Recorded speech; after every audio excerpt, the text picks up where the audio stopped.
حضرت سیدنا جنید بغدادی رضی اللہ تعالیٰ عنہ آپ اپنے عقیدت مندوں سے، مریدوں سے، محبت کرنے والوں پہ بڑی شفقت فرماتے ہیں۔ آپ کے ارادت مندوں میں ایک نام ابو عمر زجاجی، یہ بزرگ آدمی سفید بارش تھے، جنید بغدادی کے خادم تھے۔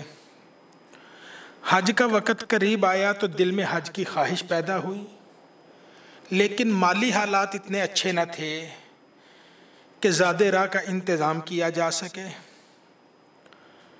حج کا ارادہ تو کیا، پاس کچھ بھی نہیں ہے۔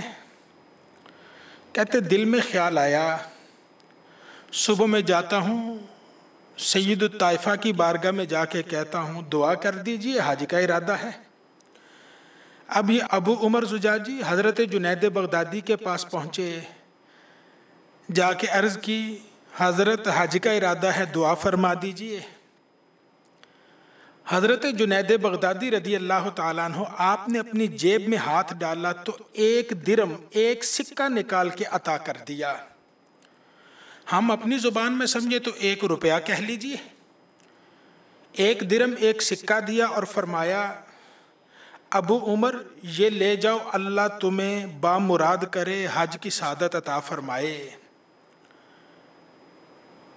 بعض اوقات کسی اللہ والے کی جیب سے نکلا ہوا ایک سکہ بادشاہوں کے خزانوں پہ بھاری ہوا کرتا ہے، وہ خزانوں سے زیادہ تاثیر رکھتا ہے۔ ابو عمر زجاجی کہتے میں نے شیخ سے وہ سکہ لیا، جیب میں ڈالا، گھر آ گیا، تیاری کی، سواری پہ سامان رکھا، گھر سے باہر نکلا، تھوڑا سا سفر کیا، چند لوگ آگے، حضرت کدھر کا ارادہ ہے؟ جی حج کے لیے جا رہا ہوں۔ یہ راستے میں آپ کو کپڑوں کی ضرورت ہوگی، یہ کپڑے میری طرف سے تحفہ قبول کر لیجئے۔ ایک آیا حضرت جی راستے میں آپ کو کھانا چاہیے ہوگا، یہ کھانا کچھ دن کا میری طرف سے۔